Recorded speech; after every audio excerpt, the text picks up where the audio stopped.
Hello, beautiful soul. I'm Aurora, and welcome to Twin Flame Journey, a space where we explore the deeper meaning behind soul connections, divine timing, and the path that leads two hearts back to union. If you've been feeling the signs, you're in the right place. He didn't pull away because he felt nothing. That's the part nobody talks about honestly. Sometimes he pulls away because it finally became real. Not fantasy real, not texting all night real, not I miss you at 1:13 a.m. real. I mean real in the terrifying, body-level way. The kind of real where he suddenly starts imagining what losing you would actually feel like. The kind where your toothbrush accidentally stays at his place for 3 days, and instead of feeling comfort, he feels trapped. Then guilty for feeling trapped. Then ashamed for feeling guilty. And the worst part is, part of him genuinely wanted closeness. Another part was already looking for the exit while holding you. That contradiction ruins people quietly. Because from the outside, it looks like confusion, mixed signals, emotional immaturity. And sometimes it is. But sometimes it's also a man sitting alone in his car after seeing you, gripping the steering wheel too long because something about being loved that deeply made his chest feel tight instead of safe. Not because you did something wrong. Because intimacy started becoming harder to avoid than loneliness. And nobody prepared him for that. At first, nothing about it felt dangerous. That's probably why he stayed open for as long as he did. Because in the beginning, relationships still feel optional, light. You can leave whenever you want. There's still enough distance to protect yourself from the full emotional weight of another person. Even the intimacy feels temporary then, contained somehow. You talk for hours, you sleep next to each other, you say vulnerable things at 2 a.m. that would embarrass you in daylight. But part of your brain still quietly believes, this might not become my real life. And that illusion matters more than people realize. Because fantasy is easy to control. Reality isn't. The shift usually happens quietly, not during some dramatic conversation, not during a grand emotional confession. It happens in tiny domestic moments that shouldn't matter as much as they do. Like when her shampoo bottle accidentally stays in his shower for over a week, and instead of moving it, he leaves it there. Not consciously, he barely notices it at first. Then one morning he's brushing his teeth half awake, looks over, sees it sitting there beside his stuff, and something in his chest tightens unexpectedly. Because now she exists inside the rhythm of his life, not just inside his phone. That's different. Or maybe it's the first time she falls asleep on his couch before midnight. No makeup removed yet. One shoe half hanging off. TV still running quietly in the background, while some cooking show nobody's watching plays to an empty room. And he looks at her for a second too long. Not because she looks perfect. Because she looks comfortable. Like she belongs there. That's the moment some men begin emotionally glitching a little. And the strange part is he may genuinely love those moments, while simultaneously feeling trapped by them. People oversimplify this stuff online. They act like men either care or they don't. Either stay or leave. Either commit or avoid. Real life is uglier than that. Sometimes a man is sitting there thinking, I've never felt come around anyone. While another part of him is quietly panicking. This is becoming real. This is becoming real. This is becoming real. And he won't even fully understand why his mood suddenly changes. That's what makes it confusing for both people. Because externally, nothing bad happened. In fact, things probably got better. The conversations deepened. The affection became more natural. The silence became less awkward. She started seeing him in ordinary moods instead of curated versions of him. And weirdly, that's sometimes when the withdrawal begins. Not because intimacy disappeared. Because intimacy stopped being performative. Now it's Tuesday night intimacy. Grocery store intimacy. Sitting in traffic together intimacy. seeing each other irritated, distracted, tired, overstimulated. Real intimacy. And real intimacy exposes things fantasy can hide. Like how emotionally unprepared he actually is. There's a specific kind of fear that shows up when someone starts becoming emotionally permanent in your mind. You notice it in stupid little ways. He starts calculating things unconsciously. If I get used to this, what happens if it disappears? And sometimes that fear doesn't create closeness. Sometimes it creates distance, which sounds backwards until you've lived it. Because some people learned early in life that attachment eventually becomes pain, or pressure, or responsibility they don't feel equipped for. So the body reacts before the mind does. That part matters. People keep trying to intellectualize emotional avoidance like it's some calculated strategy every time. Sometimes it's not strategy. Sometimes his nervous system is already halfway into retreat before his conscious mind catches up. That's why his behavior becomes inconsistent first. The emotional logic comes later. Suddenly he takes longer to reply. Not dramatically longer at first. Just enough for her to feel the shift, but not enough for him to admit there's one. He still likes her posts, still sends memes, still says miss you. But something about the energy feels thinner now, less available. Like he's emotionally stepping backward inch by inch, hoping nobody notices. And honestly, sometimes he hopes she notices. Because if she notices first, maybe she'll create the distance for him. That's another ugly truth people rarely admit. Sometimes emotionally overwhelmed people unconsciously provoke separation because they don't know how to communicate fear without becoming defensive. So instead of saying, "This is getting serious and it's scaring me," it comes out as, "I've just been stressed lately," or "I think I need space," or the classic, "I don't know what's wrong with me." And the frustrating part is, sometimes he genuinely doesn't know. Not fully. He just knows that after certain moments with her, he feels emotionally crowded inside himself. Like after she casually mentions a concert 6 months away and says, "We should go." And he smiles. But later that night, alone in his apartment, he replays the sentence in his head way too many times. 6 months away. Not because the concert matters. Because suddenly his brain is confronting continuity, future, expectation, emotional permanence. And people who fear emotional dependence often react strangely to consistency. They crave it until they have it. Then once they have it, they start feeling the weight of being emotionally needed, which can trigger shame unexpectedly. Because now he isn't just enjoying love. He feels responsible for maintaining it. That's when some men start becoming emotionally exhausted in ways they can't articulate properly. You'll notice it after deeply intimate weekends sometimes, especially after moments where he let his guard down too much. Maybe he talked honestly for once. Maybe he held her a little longer than usual. Maybe he admitted something vulnerable accidentally. Then the next day, he becomes distant, colder, weirdly distracted, checking his phone constantly while she's talking even though nothing important is there. It almost looks disrespectful. And sometimes it is. But sometimes it's emotional avoidance happening in real time. His body trying to regulate itself after too much closeness. There is a moment I keep thinking about. A friend once told me about driving home after spending an entire weekend with someone he really loved. He said everything had gone well. Too well, actually. They cooked together, argued lightly about music in the kitchen, fell asleep on the couch for an hour, went grocery shopping like an old married couple without planning to. Nothing dramatic happened.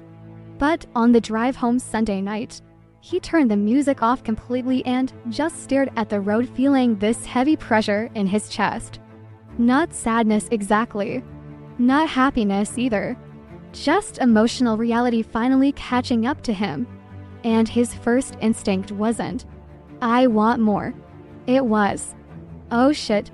That's the part nobody wants to say out loud, because it sounds cruel. How can someone experience genuine closeness and immediately feel fear afterward? But human beings are full of contradictions like that. Especially emotionally avoidant men who secretly crave intimacy more than they know how to sustain it. And the woman usually feels the shift before he admits it himself. She notices his pauses becoming longer.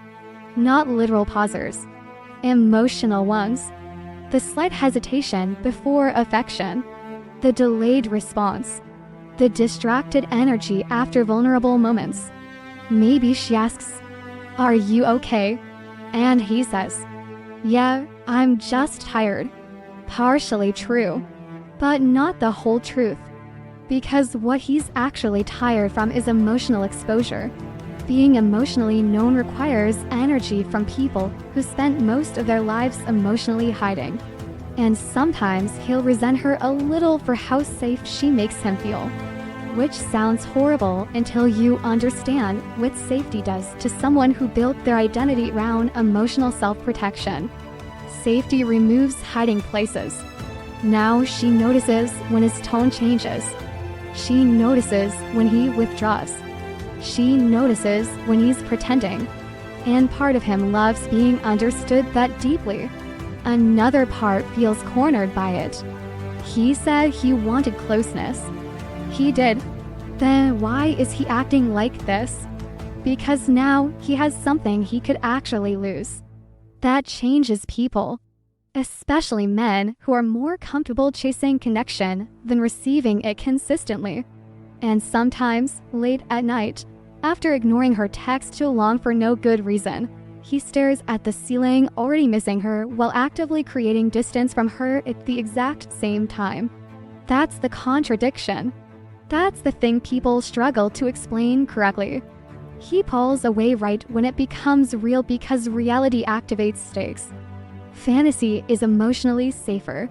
Fantasy doesn't ask, "Will you stay? Will you communicate? Will you disappoint her? Will she eventually see the parts of you you're trying to outrun yourself?" Reality asks those questions quietly. Usually while she's standing barefoot in his kitchen asking where he keeps the coffee mugs. And sometimes that small moment feels more intimate than sex ever did. Which is exactly why he suddenly becomes afraid of it. At first, he liked how observant she was. That's important to understand. People always talk about emotionally avoidant men like they immediately run from intimacy the second it appears. But usually, in the beginning, being noticed feels incredible to them. Especially if they've spent most of their lives feeling emotionally invisible. So when she remembered tiny things, it got to him. Not dramatically at first, just in these quiet, disarming ways. Like her remembering the name of the restaurant he mentioned once in passing 3 weeks ago, or noticing he gets quieter whenever his father calls, or texting him, "Hope your meeting went okay today." And for a second he'd stare at the screen longer than necessary because how did she remember that?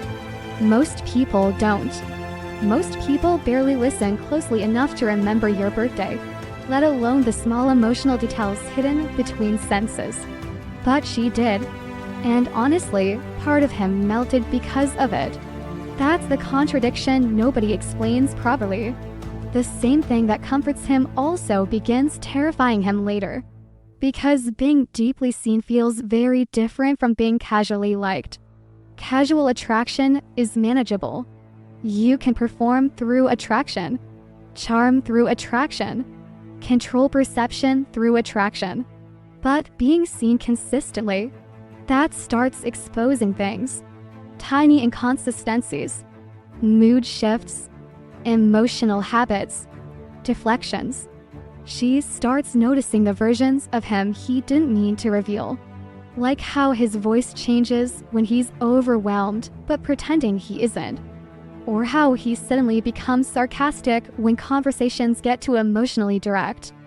Or how he says I'm just tired when he actually means I don't know what I'm feeling and it's frustrating me. And she notices all of it quietly, not aggressively, not accusingly, which almost makes it worse somehow. Because now he can't even convince himself she's misunderstanding him. She sees him correctly. That's what unsettles him. There's a specific discomfort that happens when someone begins reading you emotionally faster than you can explain yourself. Especially for men who built their entire emotional survival around self-containment. At some point, he realizes she can tell when something's wrong before he's even admitted it to himself yet. And instead of feeling fully safe, he starts feeling exposed. Not because she's controlling him, because emotional visibility removes distance. Now, he can't hide inside performance as easily. One night she asked him, "Why do you always joke right after you say something vulnerable?" And he laughed immediately. Actually laughed. Like a reflex. Then he changed the subject. But later that night, alone in bed, the question replayed in his head longer than it should have. Because he knew exactly what she meant. And worse, he knew she was right. That's the thing about emotionally intelligent women sometimes. They accidentally corner people without trying to. Not intentionally. Not manipulatively. Just by paying attention. And men who are used to being emotionally unreadable often don't realize how attached they've become to hiding until somebody starts seeing through them gently. That gentleness can feel unbearable, especially when he secretly likes it. That's another ugly part. He doesn't only feel fear. He feels dependence beginning. And dependence scares people who associate emotional need with vulnerability, weakness, loss of control, sometimes even humiliation. So his behavior becomes strange in subtle ways. Not dramatic enough to call out immediately. Just off. Maybe she asks him what's wrong and he suddenly seems irritated by the question. Even though 5 minutes earlier he wanted her attention desperately. Or he starts working longer hours out of nowhere.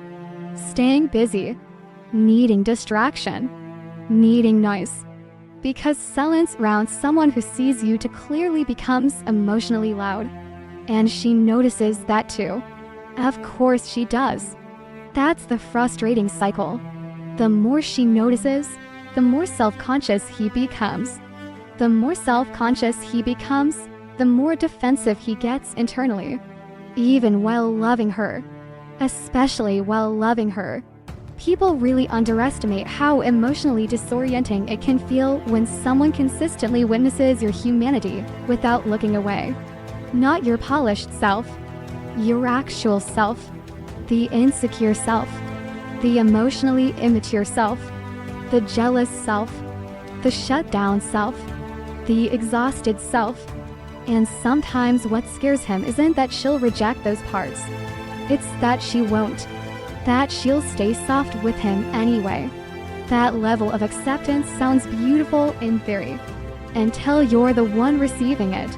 Then suddenly you feel responsible for it.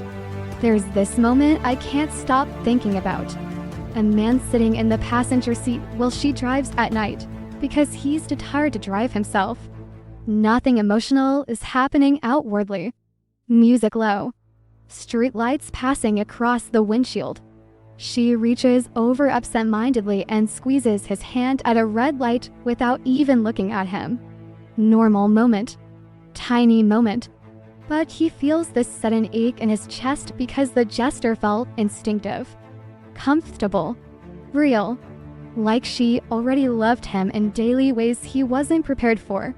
And instead of relaxing into it fully, his first thought is, she's getting too attached. Even though he's equally attached already. That's the hypocrisy of emotional avoidance sometimes. He wants unconditional emotional presence, while panicking the second he realizes he's receiving it. And he hates himself a little for that. Not always consciously, but enough to create emotional friction. So now, when she looks at him too carefully, he gets restless. When she asks, "You seem far away tonight," he shrugs. "Nah, I'm good." But his knee starts bouncing unconsciously. He checks his phone, walks to the kitchen unnecessarily, starts cleaning things that don't need cleaning, because his body is trying to escape emotional visibility before his mind even labels what's happening. And honestly, some men become colder right after moments of emotional closeness because they're trying to regain psychological control over themselves. Not because they stopped caring, because caring became undeniable. That distinction matters. A lot of women think, if he cared, he'd lean closer. And sometimes that's true. But sometimes emotionally overwhelmed men do the opposite. Sometimes they create distance precisely because the feelings became too real to manage comfortably, which is confusing and painful and unfair for everyone involved. Especially her, because from her perspective, she's just loving him naturally. She notices when he's overwhelmed, brings him coffee the way he likes it, remembers small details, learns his emotional patterns. She thinks she's creating safety, and she is. But safety itself can destabilize people who survived by staying emotionally guarded. That's the tragic part nobody talks about enough. The relationship may actually be healthy. That's what triggers him. Because chaos is familiar. Distance is familiar. Emotional ambiguity is familiar. But consistency exposes emotional underdevelopment brutally. Now, there's nowhere to hide from intimacy except withdrawal. And even withdrawal starts becoming emotionally complicated because she notices that too. One night, he leaves her text unanswered for 4 hours. Not because he's busy. He reads it almost immediately. Actually reads it 3 times. Simple text. Nothing dramatic. "Miss you today." That's all. And instead of replying normally, he places the phone face down on the counter and suddenly feels irritated. Not at her exactly, at the pressure inside himself. Because now he has to confront the fact that someone emotionally affects him deeply. So he waits too long to answer, then feels guilty for waiting, then overthinks the response because now enough time has passed for the delay to feel intentional, which it partially was. So eventually he replies casually, "Miss you too, long day." And the whole interaction leaves him weirdly exhausted. That's how emotionally immature avoidance often looks in real life. Not evil, not always manipulative, just emotionally disorganized, and deeply confusing for the person on the receiving end, especially because there are moments where he drops his guard completely, moments where the love is obvious, like the way he looks at her when she isn't paying attention, or how quickly he reaches for her during sleep, or how his voice softens accidentally when he's tired. Those moments are real too. That's what makes the inconsistency hurt so much. Because she knows the connection exists. She's felt it. Which is why the withdrawal becomes emotionally maddening. He acts like he wants me. He does. Then why does he disappear emotionally? Because wanting love and tolerating intimacy are not always the same skill. And some men don't realize that until someone starts seeing them clearly enough that they can no longer hide from themselves inside the relationship. That's when the panic starts quietly. Not loud panic. Not dramatic panic. The subtle kind. The kind that looks like delayed texts. Emotional fatigue. Sudden distance after closeness. Needing a little space. Getting quiet after deep conversations. Feeling overwhelmed by tenderness they secretly crave. And somewhere underneath all of it is a man realizing he's being loved beyond the version of himself he carefully constructed. Which sounds beautiful, until he realizes he doesn't know how to fully relax inside the kind of honesty yet. Sometimes the distance starts the morning after a beautiful night. That's what makes it so confusing. Nothing went wrong. No argument. No betrayal. No obvious shift anyone could point to. In fact, if you replayed the night objectively, it probably looked intimate in the healthiest way possible. They laughed. He relaxed. He opened up more than usual. Maybe he even said something honest accidentally. Not performative honesty either. Real honesty. The kind that slips out when someone feels emotionally safe enough to stop monitoring themselves for a minute. Maybe they stayed awake until 3 a.m. talking in low voices while the room slowly turned blue from early morning light. Maybe she touched his face in that absent-minded, affectionate way people do when they already feel emotionally attached without fully admitting it yet. Maybe he looked at her afterward and had this terrifying thought: I could actually fall in love with her. And instead of feeling relief, he felt his stomach tighten. That's the part people misunderstand. A lot of men don't pull away because intimacy felt bad. They pull away because intimacy felt too good, too calming, too exposing, too emotionally disarming. And now there's something to lose. That changes the nervous system immediately, especially for someone used to emotional self-protection. Because before intimacy deepened, he still had psychological escape routes. He could still pretend this was casual, temporary, undefined. But after certain nights, the emotional reality becomes harder to minimize. Now her presence lingers after she leaves, not just emotionally, physically. The dent she left in the pillow, her hair tie on the bathroom counter, the faint smell of her lotion still trapped in his hoodie, and suddenly his apartment doesn't feel emotionally neutral anymore. It feels inhabited. That realization affects some men more deeply than they admit. There is a very specific loneliness that hits after genuine closeness, not because the connection was fake, because now the contrast exists. Before her, emotional numbness just felt normal. After her, the silence feels louder, and some men react to that discomfort by unconsciously trying to regain emotional distance.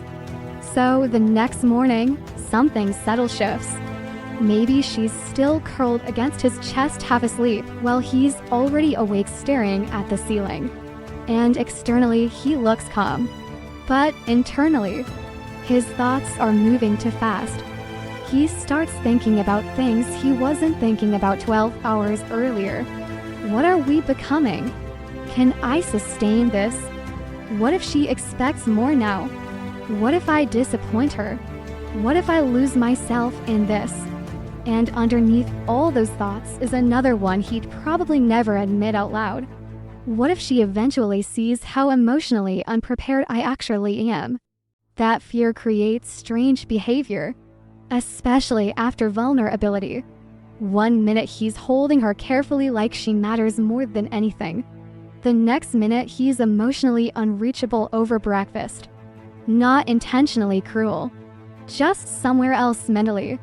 Checking his phone too much, scrolling without absorbing anything, acting weirdly tired, starting unnecessary conversations about work because practical topics feel safer than emotional closeness. And she notices immediately. Of course she does. Women usually notice emotional withdrawal before men even consciously recognize they're doing it.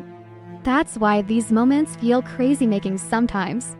Because she can feel him leaving emotionally while he's still physically sitting right there beside her. She asks, "Are you okay?" And he says, "Yeah, just didn't sleep much." Which is partially true, but not the real truth. The real truth is his nervous system is overloaded from intimacy he genuinely wanted. That contradiction is hard to explain unless you've lived it. Because from the outside, it looks irrational. You wanted her close. You missed her constantly. You felt lonely without her. So why does finally receiving closeness suddenly make you colder? Because closeness activates vulnerability, and vulnerability activates fear, especially in men who learn to associate emotional dependence with loss of control. Sometimes after intimacy, he becomes hyper-aware of how emotionally affected he is by her. That awareness alone can trigger withdrawal, not because he wants less of her, because he realizes he needs her more than he intended to. And dependence, emotional dependence especially, terrifies people who built their identity around self-sufficiency. So he starts trying to emotionally rebalance himself. Distance becomes regulation. You can actually watch it happen in small behaviors. After a deeply intimate weekend, he suddenly becomes harder to reach Monday morning. Not completely gone, just less warm, less emotionally available. His texts become shorter, slightly flatter, still caring, still responsive, but emotionally reduced somehow. Like he's trying to compress the intensity of the connection back into something manageable. And honestly, sometimes he resents her a little during this phase. Not because she did anything wrong, because she made him feel things he can no longer control easily. That resentment is usually quiet, subtle. It shows up in irritation over small things. The way she asks questions, how quickly she notices his mood, the emotional intimacy in ordinary moments. There's this painfully human thing some men do after emotional closeness. They start creating tiny emotional separations to prove to themselves they still can. Like taking longer to answer texts even though they saw them immediately, or becoming suddenly busy, or needing excessive alone time right after intimacy.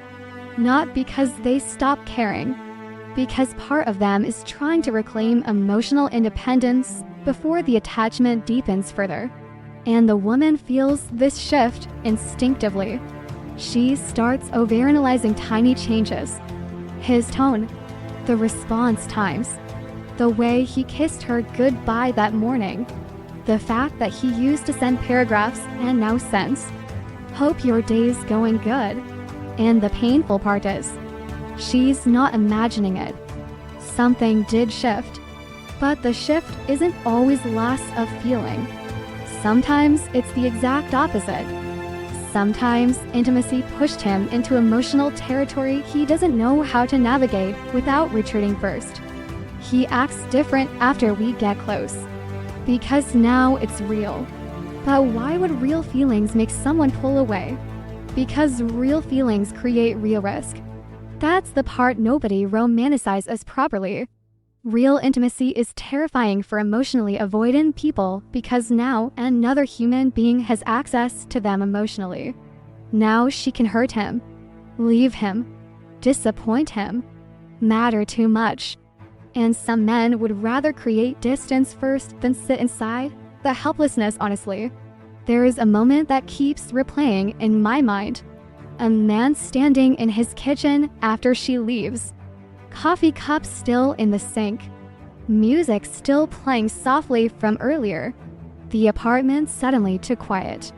And instead of texting her, "Come back," he opens Instagram, scrolls mindlessly, checks sports scores, watches random videos he doesn't care about. Anything to avoid sitting directly inside the emotional ache her absence created. That's what avoidance often looks like in real life. Not dramatic rejection, distraction, emotional displacement.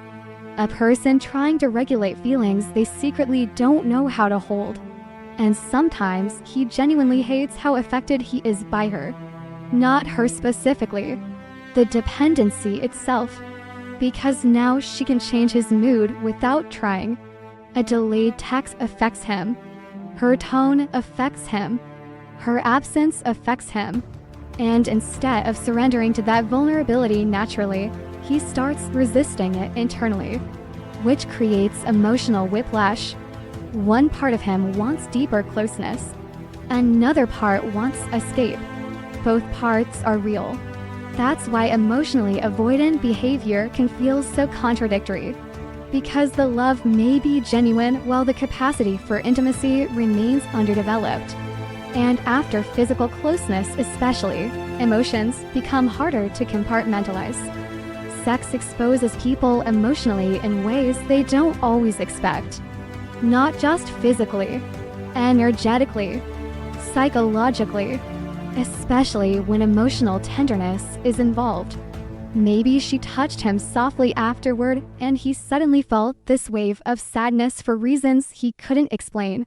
Maybe she fell asleep peacefully while he stayed awake feeling strangely restless beside her. Maybe he wanted to hold her tighter and leave simultaneously. That emotional split happens more than people admit, especially in men taught to suppress emotional vulnerability until intimacy accidentally drags it out of them.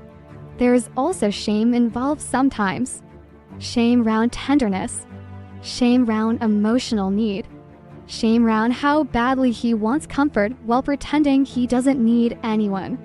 So after intimacy, he overcorrects, acts detached, less expressive, less emotionally reactive, trying to restore the version of himself that felt more controlled before she got this close. But internally, he's replaying tiny moments obsessively.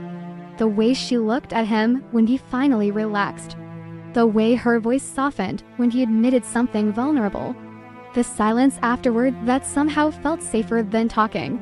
Those moments stay with him, even while he's distancing himself. That's the tragic contradiction.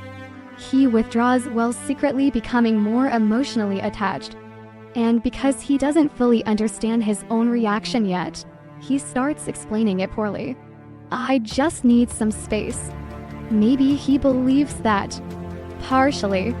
But space from what exactly? Her, or the emotional intensity growing inside him that he no longer knows how to control cleanly? That's a harder question. One most people avoid answering honestly, even to themselves. Especially to themselves. When he said he needed space, part of him meant it. That's what makes this difficult to talk about honestly.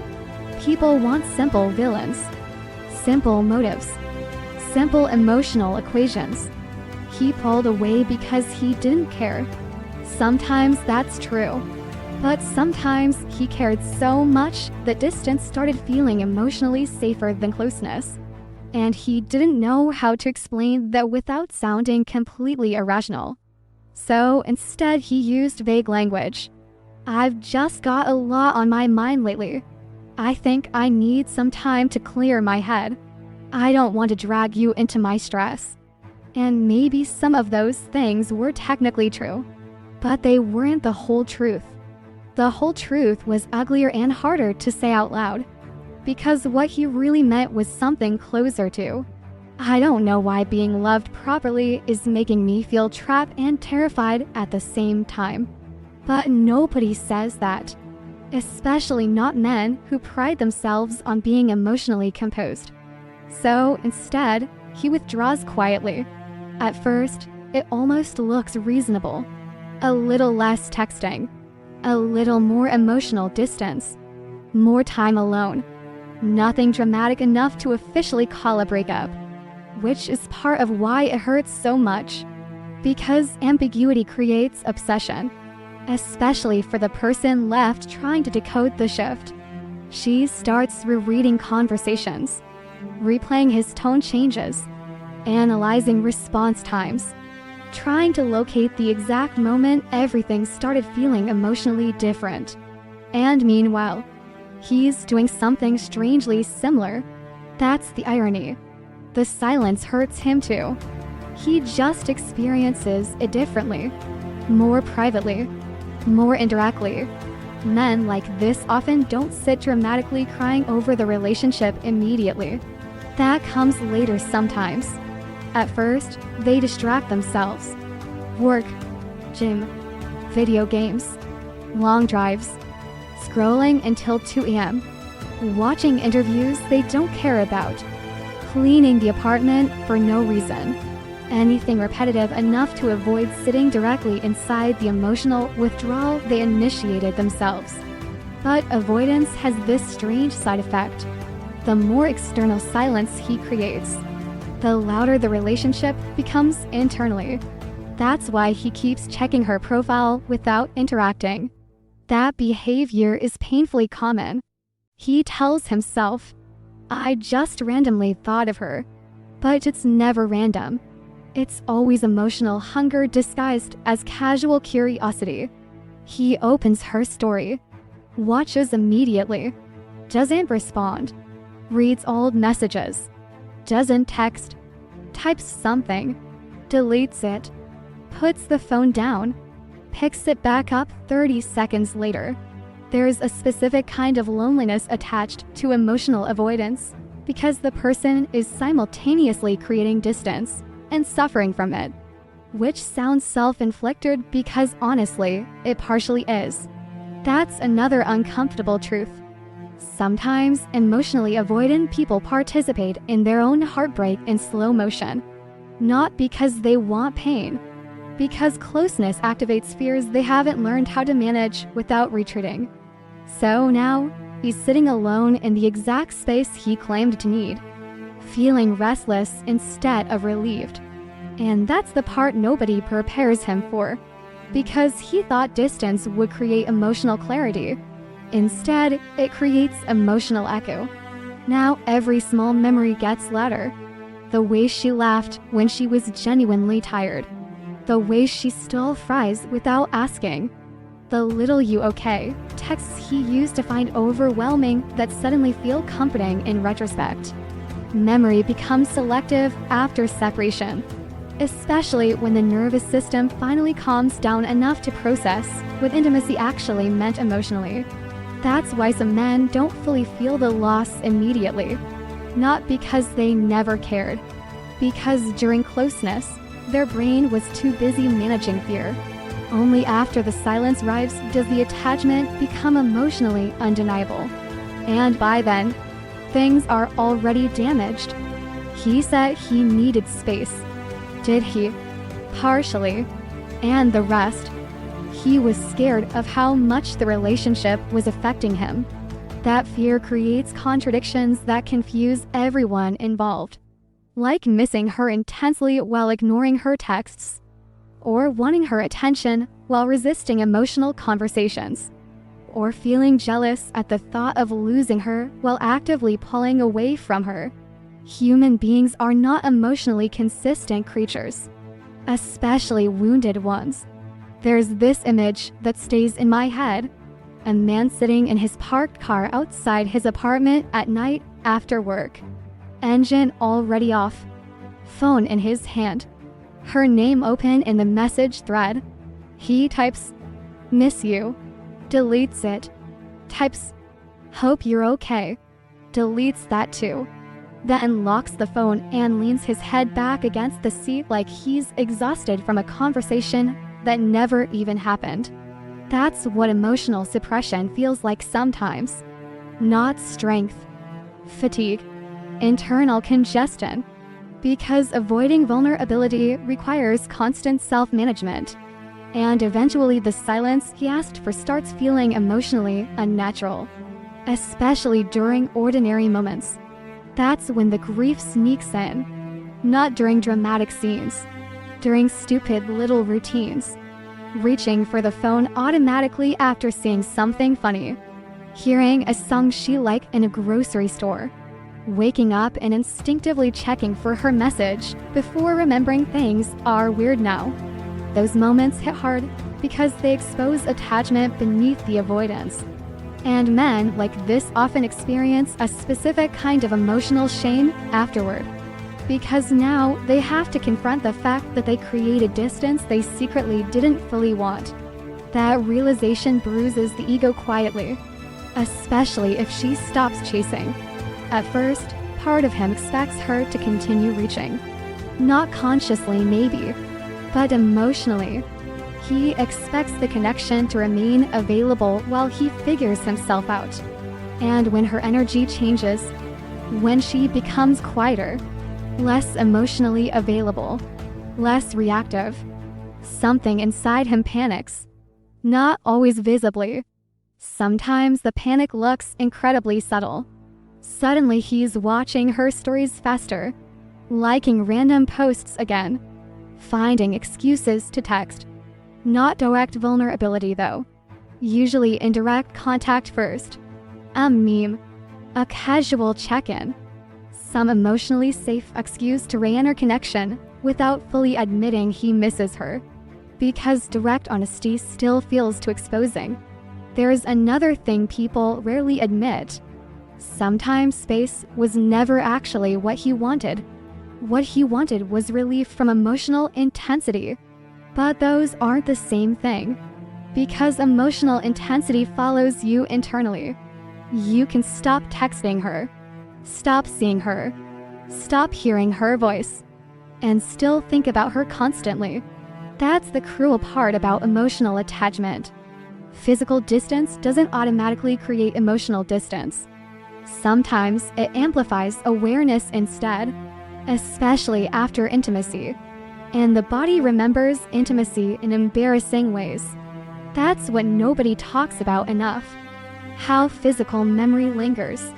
The side of the bed she slept on. The smell of her shampoo still trapped in the pillow. The instinct to turn and say something to her before realizing she isn't there. His body adjusts slower than his avoidance does. That creates emotional disorientation. Because intellectually he's saying, I need distance. While emotionally he's reaching for someone who no longer feels emotionally safe to reach for. And the longer silence continues, the stranger his internal world becomes. He starts narrating fake scenarios in his head. Maybe she's already moving on. Maybe she's talking to someone else.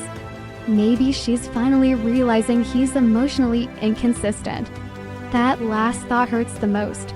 Because deep down, he knows she would not be wrong. That awareness creates guilt. And guilt creates more avoidance sometimes. Because now reaching out means confronting the emotional consequences of his withdrawal. So instead he hovers emotionally. Not fully gone. Not fully present. Watching. Wondering. Missing her quietly. And she feels the ambiguity too. That's what makes these dynamics so psychologically exhausting. Nobody leaves cleanly.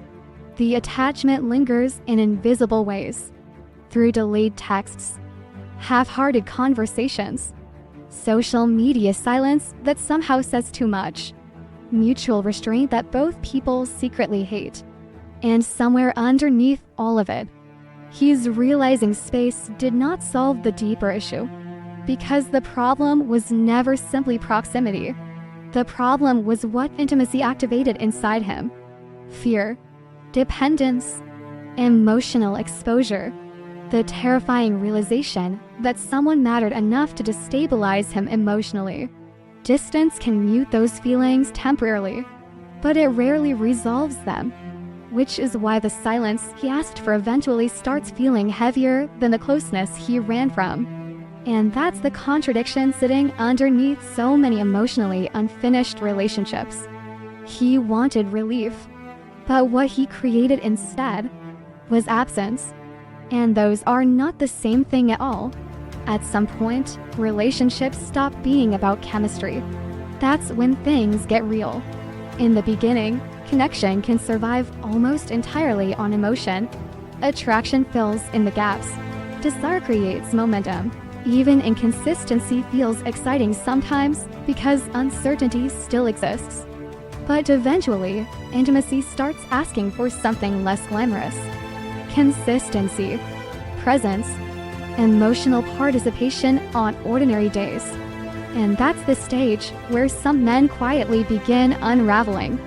Not because they stopped loving her, because the relationship started requiring parts of them they never fully developed. That's the uncomfortable truth underneath a lot of emotional withdrawal. It wasn't always about her being too much.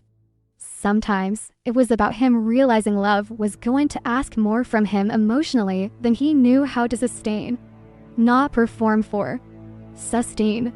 There's a difference. A lot of men know how to pursue connection. Fewer know how to remain emotionally present once the relationship becomes stable enough that performance no longer carries it. Because now she isn't just responding to charm.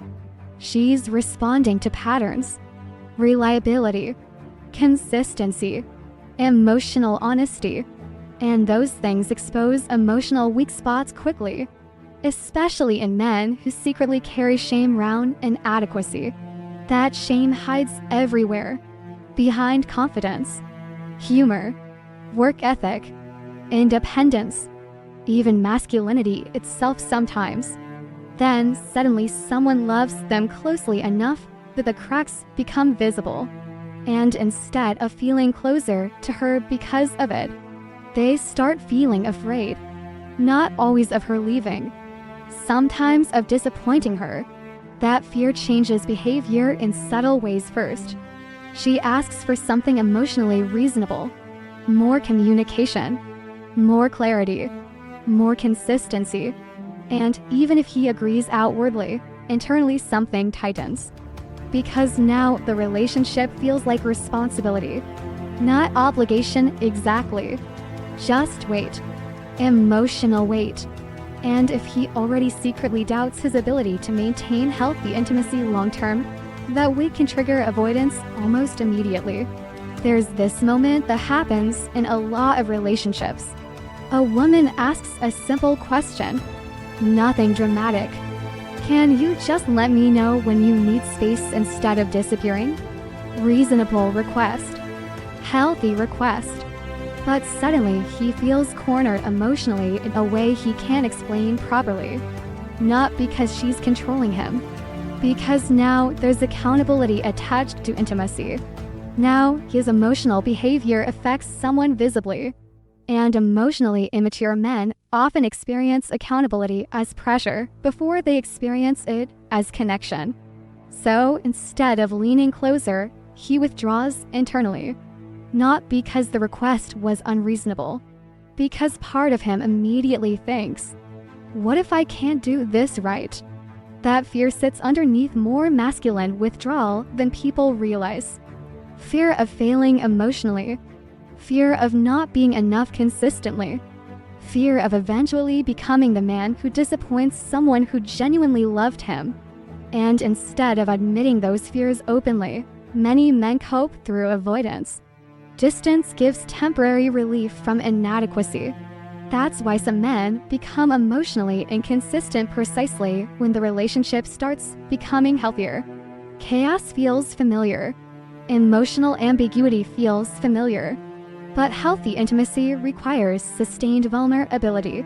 That's harder, especially for someone who only learned emotional expression in fragments.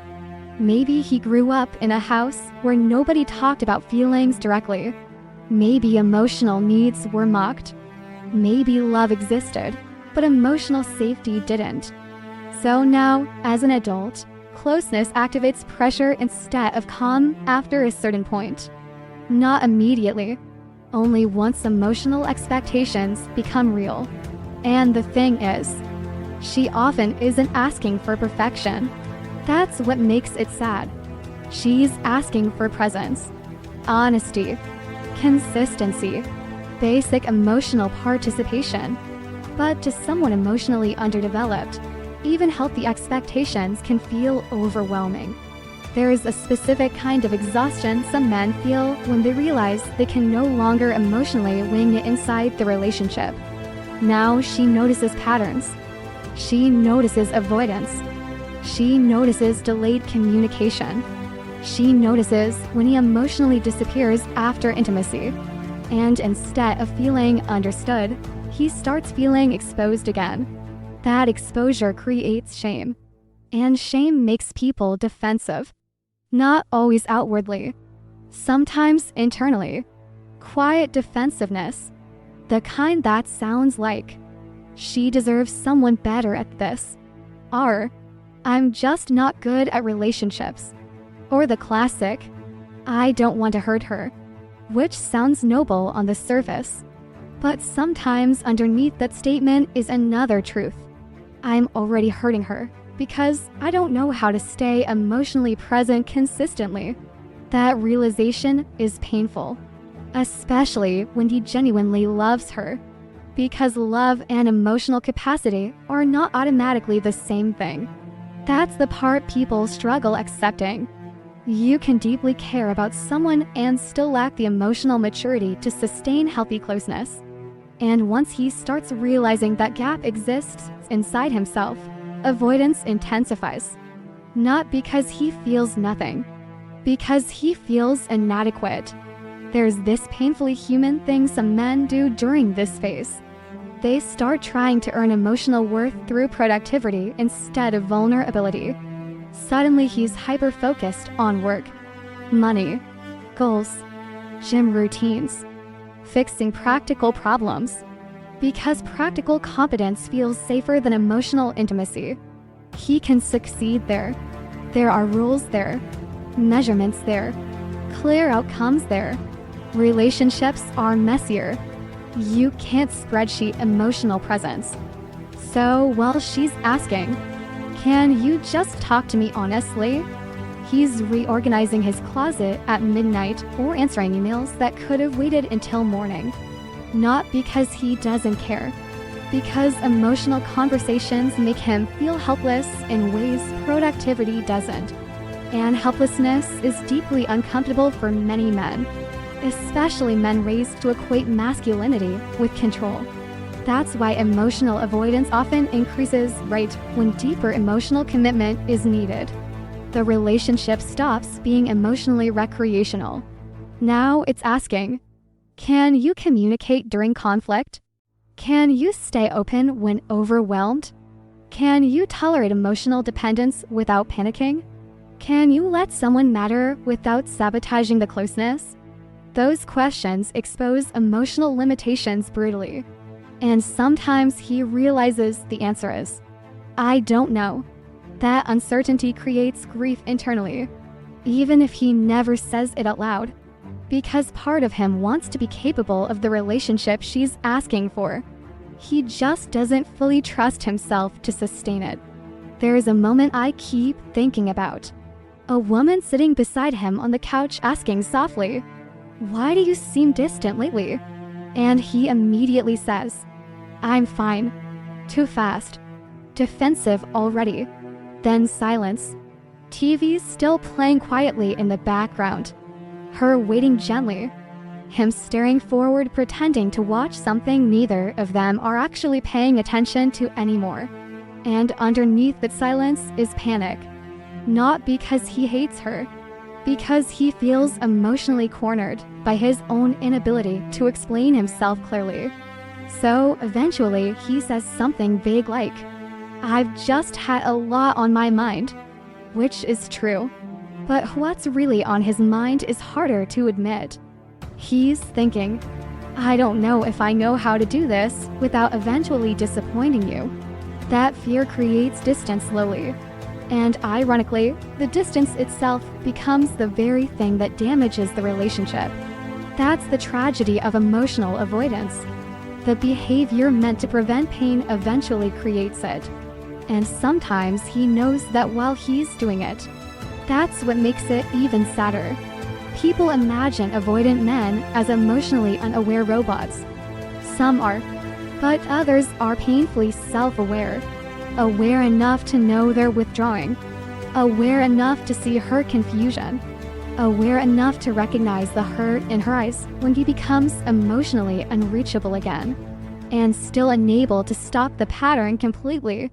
Because emotional habits wired through fear don't disappear just because love arrived. Love exposes them. That's different. There's another uncomfortable reality here too. Sometimes she becomes emotionally calmer than him. That destabilizes certain men deeply. Because they expect women to be the emotionally dependent ones. Then suddenly she's communicating clearly while he's the one shutting down, overthinking, withdrawing, needing space, struggling emotionally. That role reversal creates shame in men who built their identity around emotional control. So instead of admitting vulnerability, they retreat further into emotional silence. Meanwhile, she's left thinking, if he loves me, why does it feel like he's drifting away? And honestly, because love is no longer the only thing being asked of him. Now, the relationship requires emotional consistency too. And consistency forces people to confront themselves. Not just their feelings, their habits, their fears, their emotional stamina, their capacity for accountability, their ability to stay present after the excitement fades. That's when relationships stop being fantasy. And for emotionally avoidant men, reality can feel terrifyingly intimate. Because now another person isn't just asking, do you love me? They're quietly asking, can I emotionally rely on you? And sometimes that question hits deeper than love itself. Because deep down, he isn't fully sure of the answer either. The hardest part wasn't the dramatic moments, not the fights, not the silence, not even the distance itself. It was the ordinary things that kept finding him afterward. That's what nobody explains properly about missing someone. It's rarely cinematic. Most of the time, it's deeply inconvenient and almost embarrassing. Like standing in a grocery store staring at the brand of tea she always bought because she said the expensive one tasted emotionally safer somehow. And suddenly, he's frozen there for 3 extra seconds holding a box of tea like an idiot. Not devastated. Just hit unexpectedly. That happened to him a lot after the distance started. Tiny emotional collisions with memory. The kind nobody sees. A song she used to hum absent-mindedly while getting ready. A parking spot near her apartment. Hearing someone laugh in public and turning his head to fast because for half a second it sounded like her. And the annoying part was, he had asked for space. That's what made the loneliness feel so confusing, because he couldn't even fully blame anyone else for it. There's a specific emotional discomfort that happens when you create distance from someone and then realize your body didn't emotionally agree with the decision yet.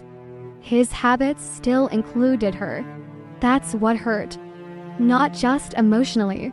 Physically, almost. His hand still reached for his phone automatically whenever something funny happened. He still checked his messages first thing in the morning, half awake, before remembering things were weird between them now.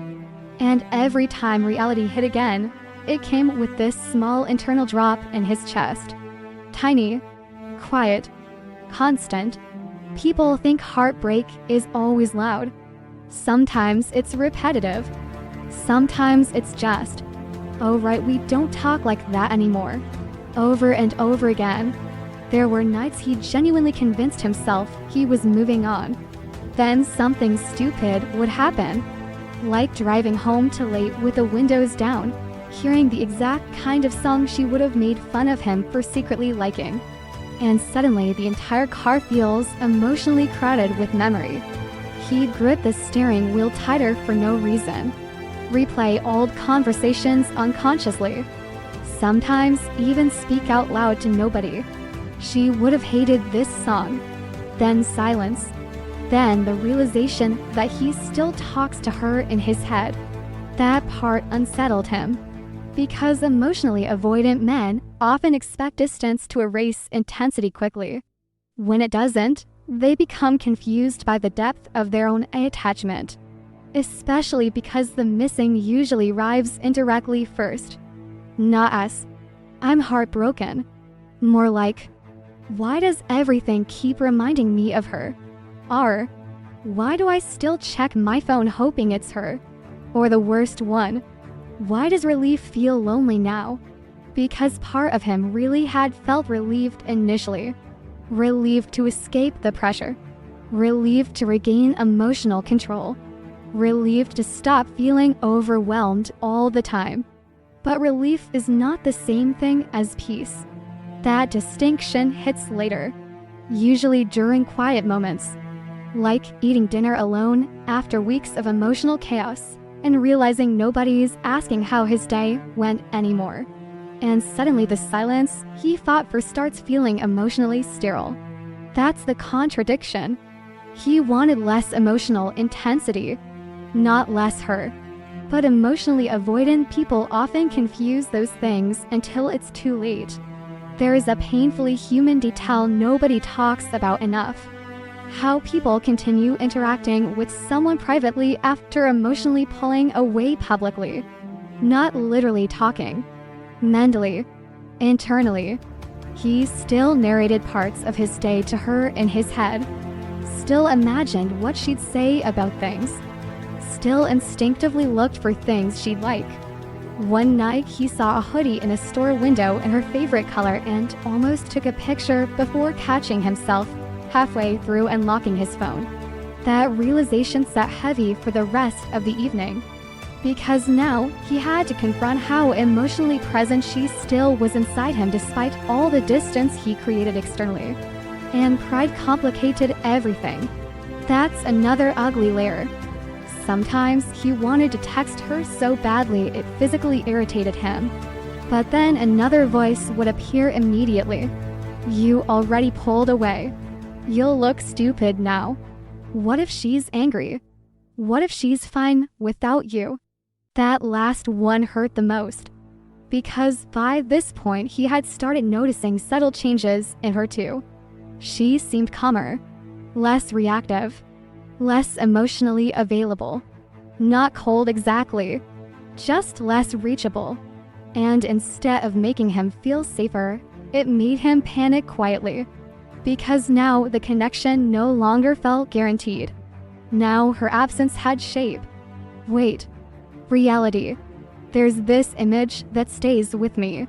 A man lying in bed at 1:47 a.m. with his phone lighting up his face in a dark room. Not texting her, just rereading old messages. Smiling at some tiny joke she made months ago. Then suddenly feeling sick to his stomach because he remembers how loved he felt during that conversation. And instead of reaching out honestly, he locks the phone again and tosses it onto the mattress beside him like it betrayed him somehow. That's how emotionally disorganized longing feels sometimes. Immature, private, contradictory. He misses her while actively resisting the vulnerability required to reconnect. And meanwhile, life keeps ambushing him with reminders. He passes the restaurant where she once cried laughing because he accidentally waved back at someone who wasn't waving at him. He hears phrases she used to say. Even tiny sensory things trigger memory. The smell of her perfume on a stranger passing by. The specific sound of bracelets clinking together. The cold sigh of the bed at 3 a.m. The body remembers emotionally long before the ego catches up. That's why some men become moodier after separation instead of freer. Their routines no longer protect them from attachment. Now, there's space for grief to seep in through ordinary life. And grief is strange when you're emotionally avoidant because it often arrives sideways. Not clean sadness, irritation, restlessness, numbness, random exhaustion, suddenly staying busy all the time. Sometimes he'd clean the apartment obsessively after thinking about her too long. Laundry at midnight. Reorganizing kitchen cabinets. Vacuuming rooms that weren't dirty. Anything to create movement because stillness made him feel emotionally exposed. That's what people misunderstand about some men. Their emotions often come out behaviorally before verbally. The sadness becomes productivity. The longing becomes distraction. The heartbreak becomes silence. And underneath all of it is someone quietly unraveling in ways nobody notices because they still go to work, still answer texts, still function. But internally, they're replaying tiny moments constantly. Not the dramatic relationship milestones either. The small things. The way she rubbed her eyes when she was tired. How she always stole the blankets but denied it. The specific face she made when pretending to be annoyed. That's the kind of memory that destroys emotional detachment slowly. Because intimacy lives in detail. And once someone becomes emotionally familiar to your nervous system, their absence starts appearing everywhere. He missed her. Then why didn't he just say that? Because missing someone makes emotionally guarded people feel weak sometimes. Especially men raised to believe emotional composure equals strength. So instead of vulnerability, they choose restraint, even when the restraint is hurting them. And honestly, sometimes he convinced himself staying silent was the mature thing to do. Maybe he thought, she deserves consistency. She deserves clarity. If I'm still confused, I shouldn't disrupt her peace. But mixed into those thoughts was fear too. Fear that she wouldn't respond warmly anymore. Fear that he damaged the connection permanently. Fear that she finally saw him clearly and decided she deserved better. That fear kept him frozen longer than people realize. Meanwhile, the longing kept evolving. At first, he missed her attention. Then he missed her presence. Then eventually, he missed who he became around her. That's the one that really breaks emotionally avoidant people open sometimes. Realizing someone didn't just make you feel loved. They made you feel emotionally softer, more human, less alone inside yourself. And once that realization lands fully, the silence becomes much heavier to carry. Because now it's no longer just about missing a person. It's about missing the version of yourself that existed when you still let someone get close enough to know you gently. And that grief follows people into the most ordinary moments imaginable. Long after the texting stops. Long after the distance becomes normal. Long after both people pretend they're okay. Sometimes it follows you all the way into a grocery store while holding a box of tea you were never even supposed to care about in the first place. Not every moment of withdrawal was unconscious. That's important.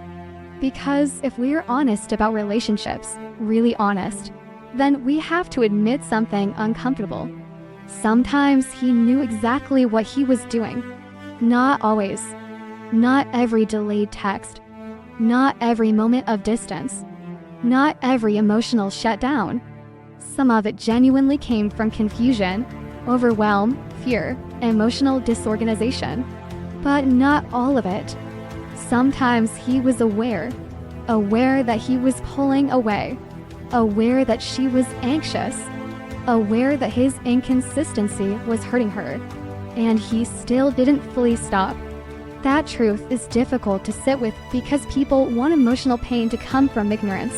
It feels easier that way. But human beings hurt each other consciously all the time in smaller, quieter ways. Especially when they're trying to protect themselves emotionally. There were moments he intentionally waited to answer her. Phone lighting up beside him while he stared at the notification without opening it immediately. Not because he was busy. Because he wanted distance. Or control. Or maybe just a few more minutes where nobody emotionally needed anything from him. And sometimes he hated himself for that. Especially because 5 minutes later he'd miss her again anyway. That's the contradiction. Emotionally avoidant people often create the exact emotional conditions that later feel lonely inside of. There's this specific kind of selfishness that can happen in emotionally inconsistent relationships. Not cartoon villain selfishness. Human selfishness. The kind rooted in fear. He wanted her emotionally available. But he also wanted freedom from emotional pressure. He wanted closeness on his terms. Connection without accountability. Comfort without exposure. And for a while, relationships can survive inside the imbalance. Especially when the other person keeps trying to understand instead of leaving. But eventually, the emotional math stops working. because one person keeps adapting while the other keeps retreating. And somewhere deep down, he knew that. That awareness showed up in strange moments, like when she'd finally become quieter after weeks of emotional inconsistency from him. At first, he'd feel relieved. Less tension, less emotional confrontation, less expectation. Then, suddenly, the relief would morph into panic. Why does she seem different? Why isn't she reaching anymore? And instead of admitting, "You're pulling away because I hurt you," his ego would immediately search for safer explanations. Maybe she's losing feelings. Maybe she met someone else. Maybe she's just busy. Because emotionally immature people often struggle confronting the emotional consequences of their own behavior directly. Not because they're evil, because accountability activates shame. And shame makes people defensive fast. Sometimes internally, sometimes outwardly. There's another uncomfortable truth here too. Sometimes he used emotional confusion as a shield. Not always consciously, but enough. "I don't know what I want."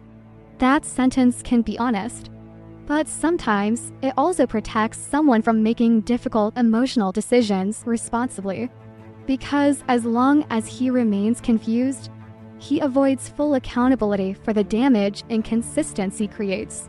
That's the hard part about emotionally avoidant behavior. Pain can be genuine while harm is still being caused.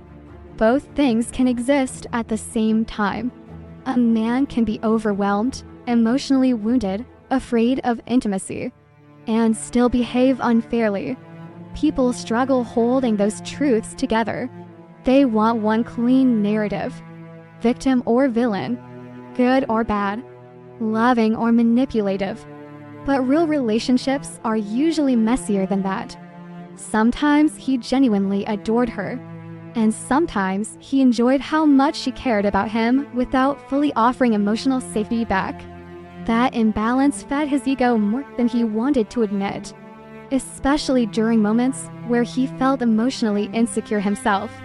There's a particular kind of comfort in knowing someone is emotionally waiting for you, even if you're not showing up properly for them. And emotionally immature people can unconsciously become dependent on that reassurance.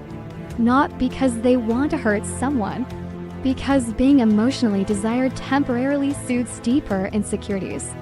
That's why some men keep relationships emotionally half-open long after they know they cannot fully participate consistently. Not fully leaving, not fully staying, hovering. And yes, sometimes that's unfair. There were moments he knew she deserved clearer communication. Moments he knew silence would hurt her more than honesty.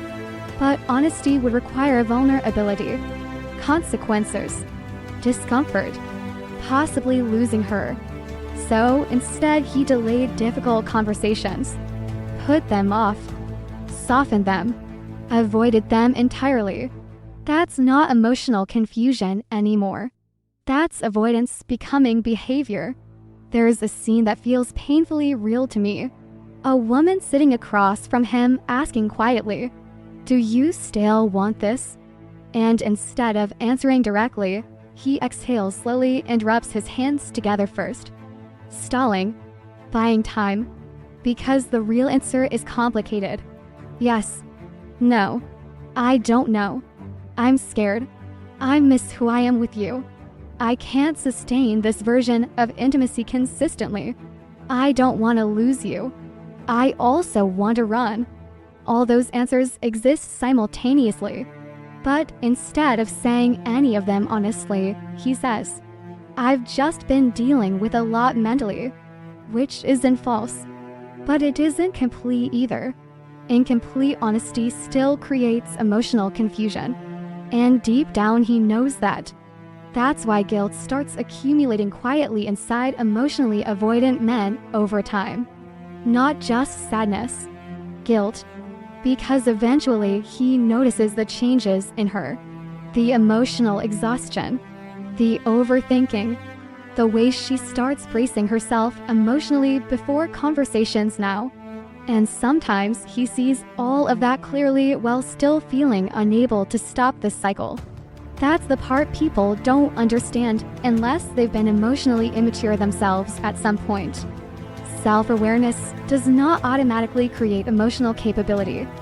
Sometimes it just creates quieter shame.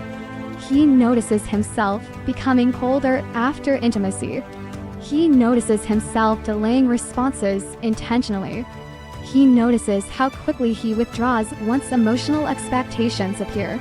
And instead of correcting the behavior fully, sometimes he rationalizes it. I just need independence. I don't want to lose myself. I'm protecting my peace. Maybe partially true, but occasionally those phrases become emotionally sophisticated ways to avoid vulnerability. That's another thing happening in modern relationships now.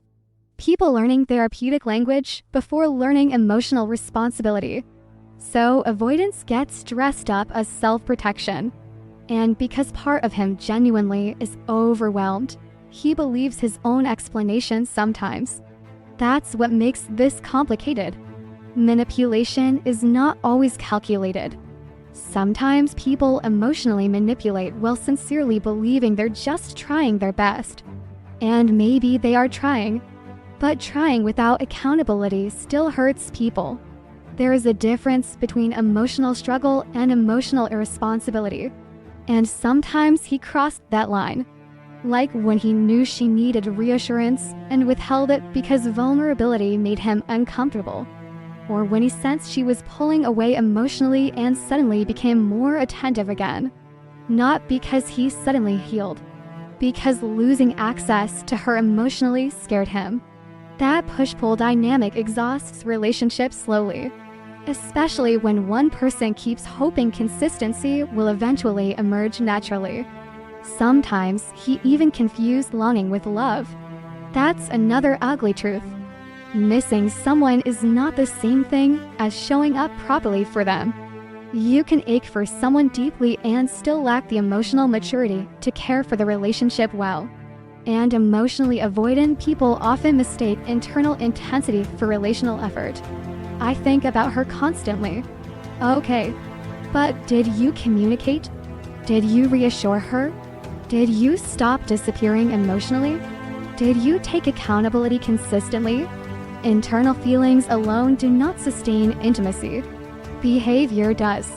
And somewhere inside himself, he knew that too.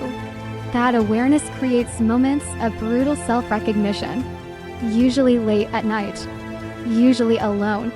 Moments where he stops blaming timing, stress, fear, past wounds, and quietly admits something harder. I'm hurting someone who genuinely loved me. That realization lands heavy, especially because she often wasn't asking for perfection, just emotional honesty, consistency, presence. Things that sound simple until someone emotionally underdeveloped actually has to sustain them. There's this small internal dialogue I imagine happening inside men like this sometimes. Why didn't you just tell her the truth? Because the truth would have made me feel weak. And now I might lose her anyway. That's the tragedy of emotional avoidance.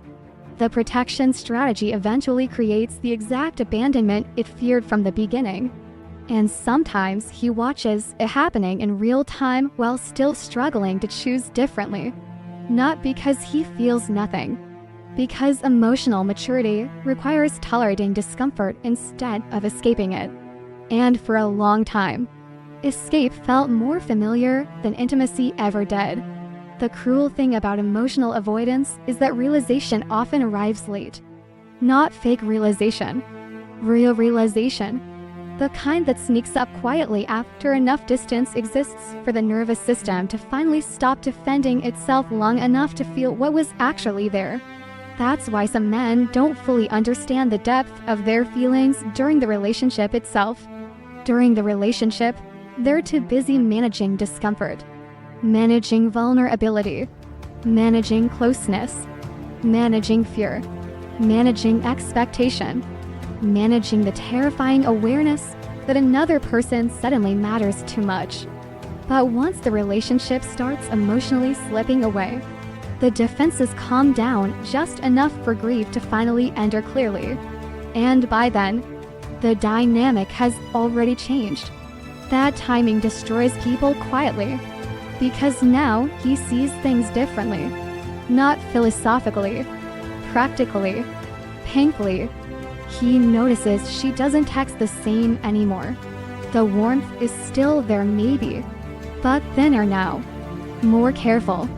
Like someone touching a bruise they don't want to aggravate again. That shift unsettles him immediately, especially because for a long time he subconsciously believed the connection would always remain emotionally available while he figured himself out. Not intentionally arrogant, just emotionally used to her staying, used to her reaching, explaining, trying.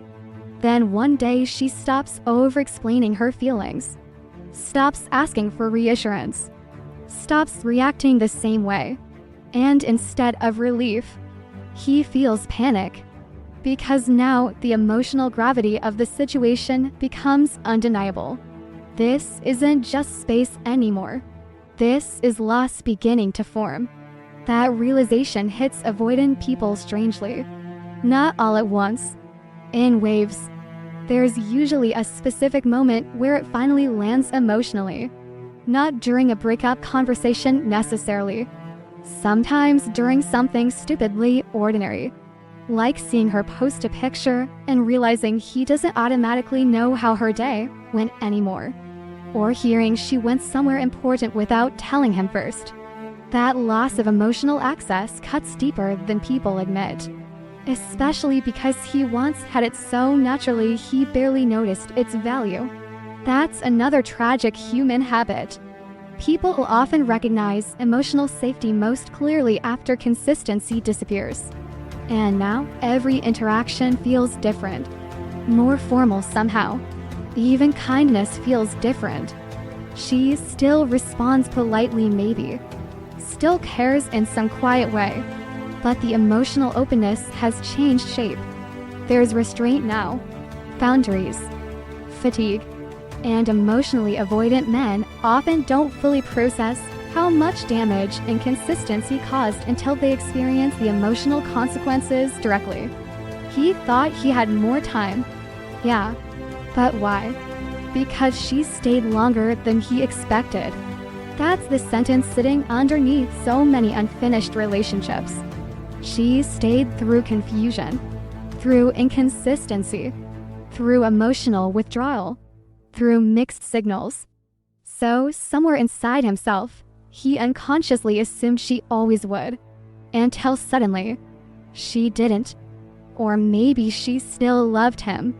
That's what makes it even sadder sometimes. She just stopped abandoning herself to maintain the connection. And that difference changes everything. Now, when he pulls away, she doesn't chase the same way. When he goes quiet, she lets the silence exist. When he sends emotionally half-safe messages, she responds kindly, but no longer emotionally overextends to close the distance for him.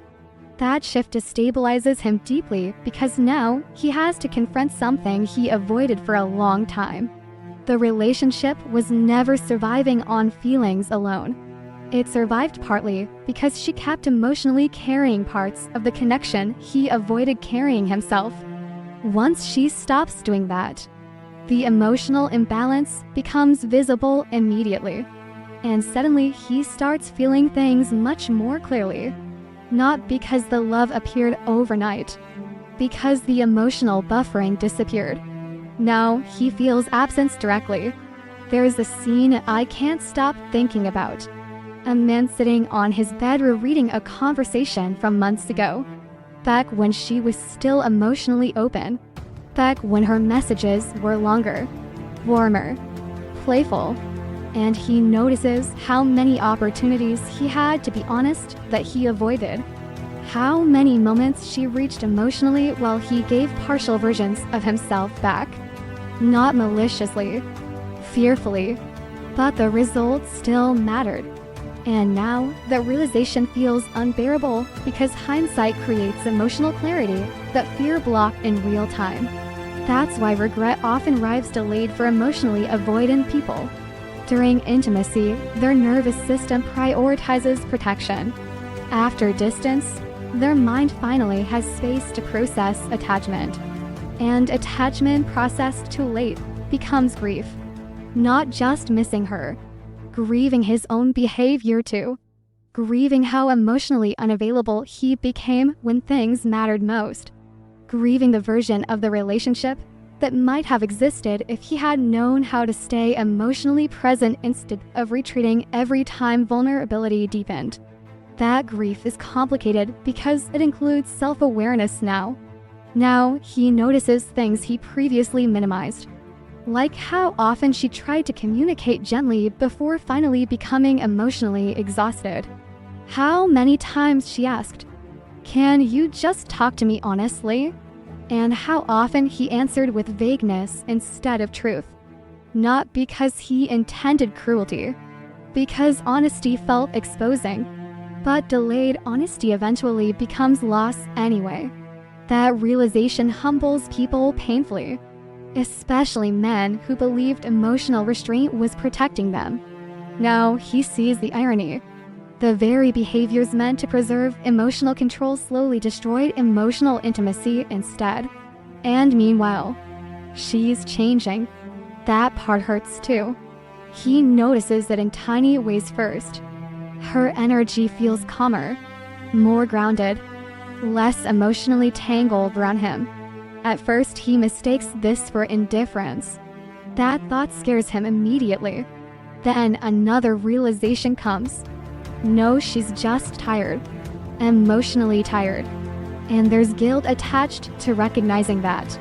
Because now he understands something he didn't fully grasp before. Love can wear out when it keeps colliding with inconsistency. Even strong love. Especially strong love. There's this painful emotional scene that happens in many avoidant dynamics. He finally reaches emotional clarity internally, right when she begins emotionally detaching for survival. So now they're emotionally out of sync. When she wanted reassurance most, he needed distance. Now that he finally wants closeness again, she needs emotional safety. That timing creates heartbreak that feels almost preventable in retrospect. Which makes it worse. Because now he can trace the exact moments where things shifted. The unanswered texts. The emotional withdrawal after intimacy. The delayed communication. The half-truths. At the time, those moments felt small. Now they feel enormous. That's how regret works. It magnifies what fear minimized. And emotionally avoidant men often experience regret very privately. Not dramatic public declarations. Quiet unraveling. Long drives. Sleepless nights. Staring at old photos too long. Replaying conversations while showering. Thinking about her during random moments at work. There's also embarrassment mixed into it. Because now he has to confront the possibility that he became the emotionally inconsistent person he once promised himself he'd never become. That realization bruises masculine pride deeply, especially if he genuinely loved her. Because emotionally avoidant men often carry this hidden belief. If I love someone deeply enough, I'll naturally know how to do relationships well. Then reality confronts them with something harder. Love does not automatically create emotional skill. And now, he's sitting inside the consequences of that truth. There's a small internal dialogue I imagine happening during this phase. You miss her now? Yeah. Then why didn't you fight harder when she was still trying? I thought I had more time. That silence afterwards says everything. Because deep down he knows. She didn't emotionally disappear suddenly. She disappeared slowly while trying to stay.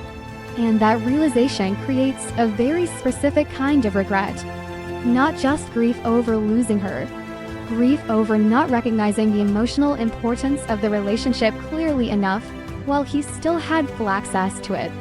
That's the part that follows people for years sometimes.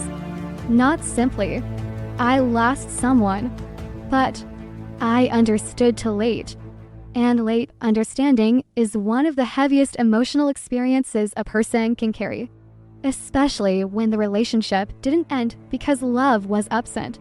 It ended because fear kept interrupting love before love could fully stabilize into trust.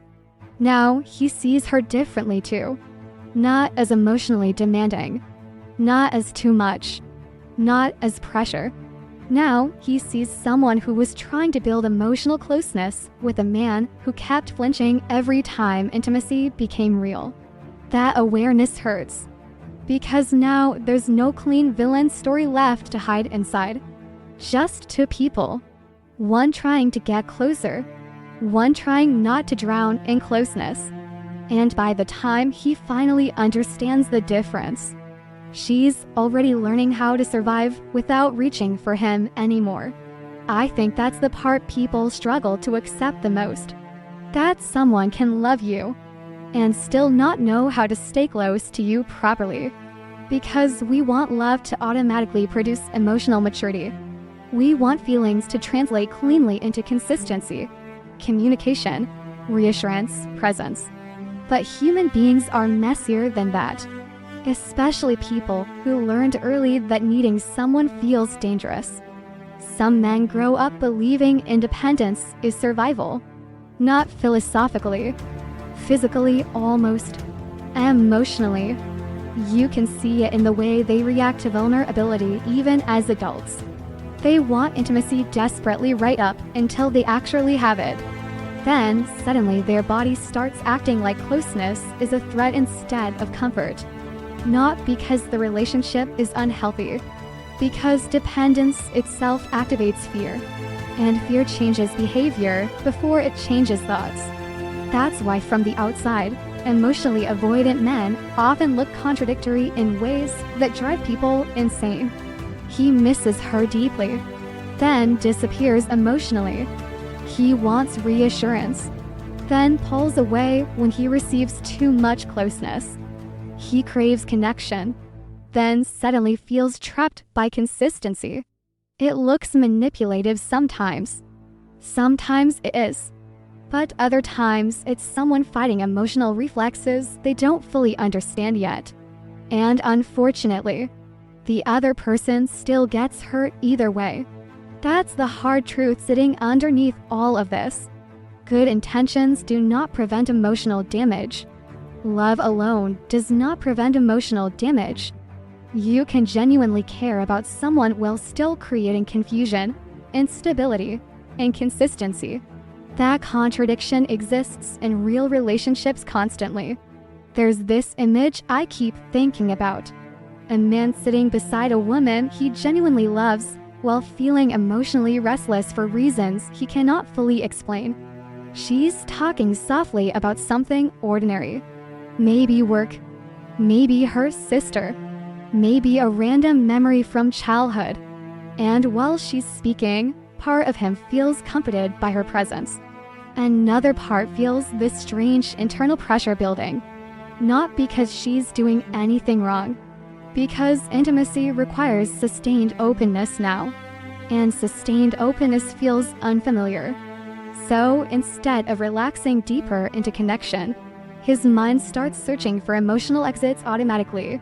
Maybe he suddenly thinks about work, about needing alone time, about how emotionally overwhelmed he's been lately. Not consciously trying to reject her, just unconsciously trying to regulate himself. That's what emotionally avoidant people often misunderstand about themselves at first.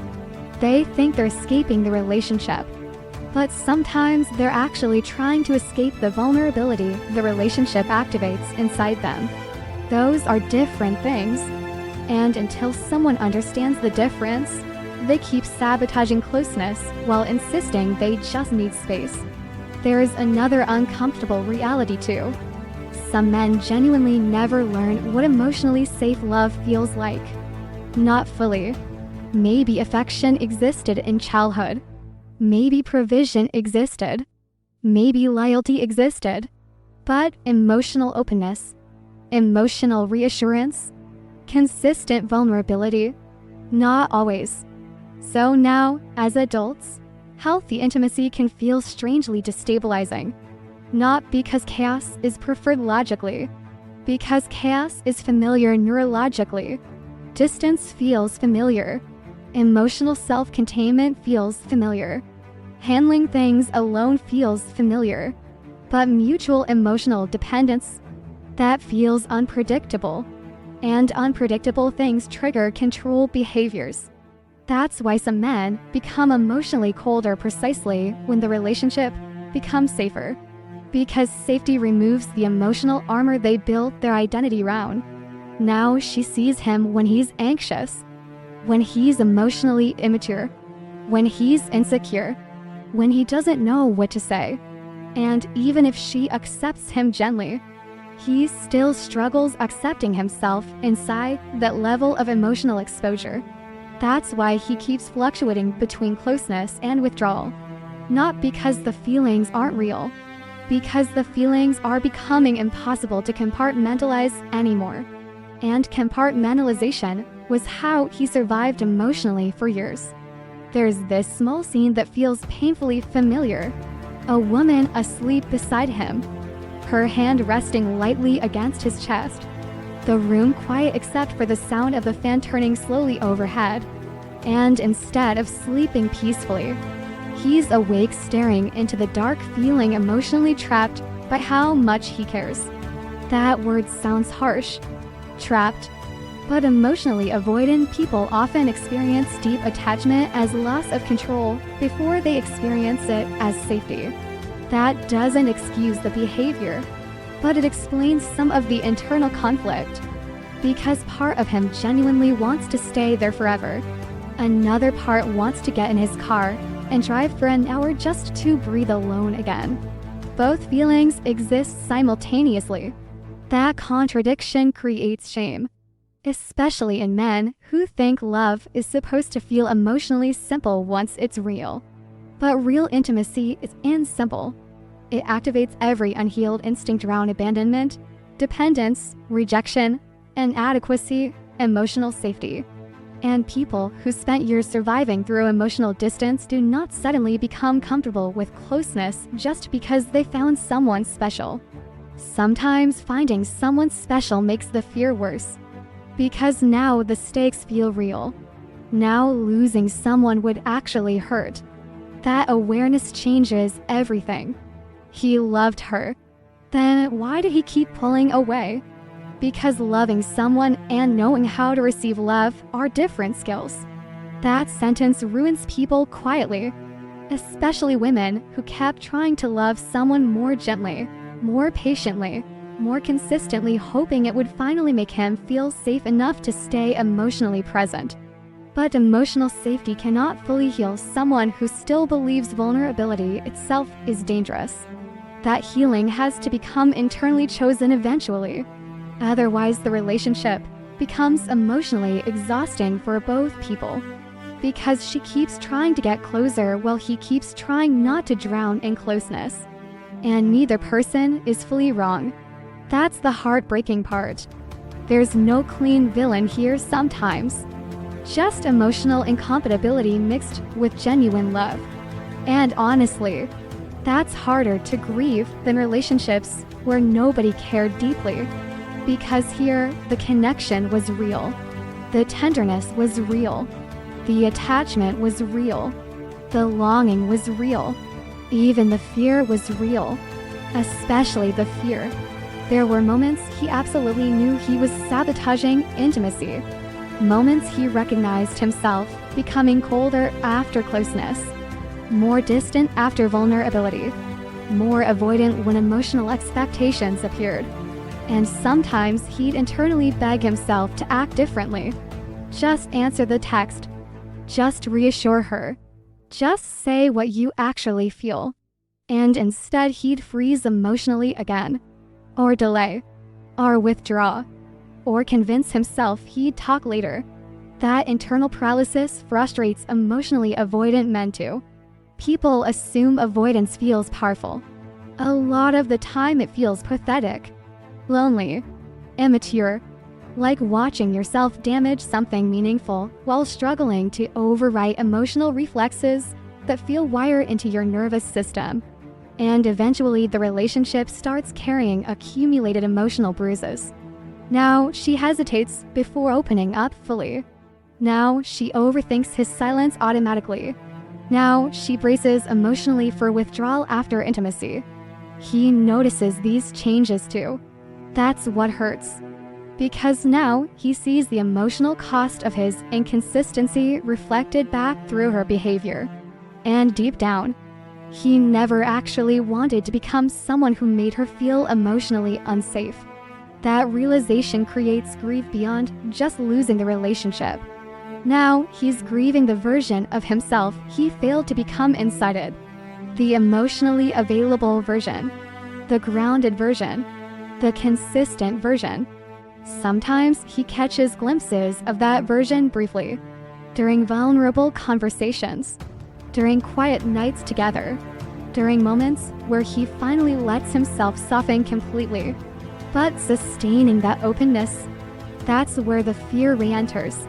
Because sustained intimacy requires surrender, not total surrender to another person.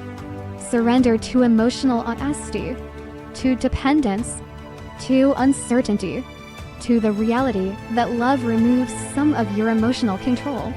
And some men would rather lose relationships than fully experience the helplessness consciously. Not because they don't care, because emotional self-protection became instinctive long before love entered the picture.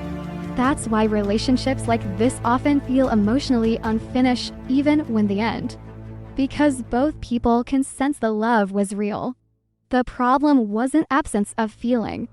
It was the inability to stabilize inside feeling without eventually retreating from it. And honestly, that realization can haunt someone for years. Not because they lost the perfect person, but because somewhere deep down, they know the relationship didn't collapse from lack of love alone. It collapsed because fear kept interrupting love every time love started becoming emotionally sustainable. And eventually, the interruptions became the relationship itself. Some men come back. That's true. Not always dramatically. Sometimes it's just a quiet message sent months later at 12:14 a.m. Hey, been thinking about you. As if the thinking had just happened suddenly. As if he hadn't already replayed the relationship in fragments for half a year before finally reaching for the phone. That's another thing people misunderstand. Emotionally avoidant men don't always forget.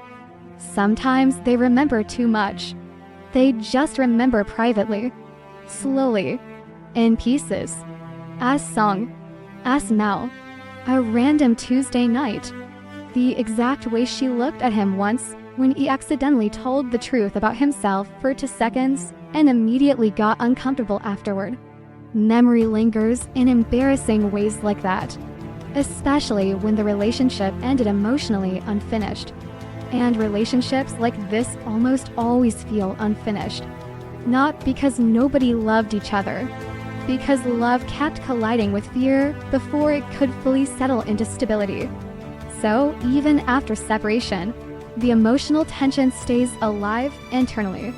That's why some men eventually return. Not because they suddenly became perfect. Not because distance magically transformed them into emotionally secure partners overnight. Sometimes they come back because silence finally became heavier than vulnerability. That's different. There's usually a moment where the loneliness changes shape. At first, after separation, pride helps. Distraction helps. Routine helps. Ego helps. He tells himself, it's probably for the best. We both needed space. I just need to focus on myself right now. And maybe some of that is true. But eventually the emotional noise quiets down enough that he starts seeing the relationship more clearly. Not through panic. Not through overwhelm. Just clarity. Painfully calm clarity. Now, he notices things he couldn't emotionally hold during the relationship itself. How safe she tried to make the connection feel. How patient she actually was. How many chances existed for honesty that he avoided because vulnerability felt unbearable at the time. That awareness arrives slowly, usually at inconvenient times. Driving home from work, standing in line somewhere, lying awake till late. Ordinary moments. That's when grief tends to become most honest. Not during dramatic breakdowns. During silence. Especially nighttime silence. There's something brutal about the hour after midnight when distractions stop working properly. The apartment gets to quiet. The body gets to still. And suddenly memory starts moving round the room like a living thing. That's when he thinks about her most honestly sometimes.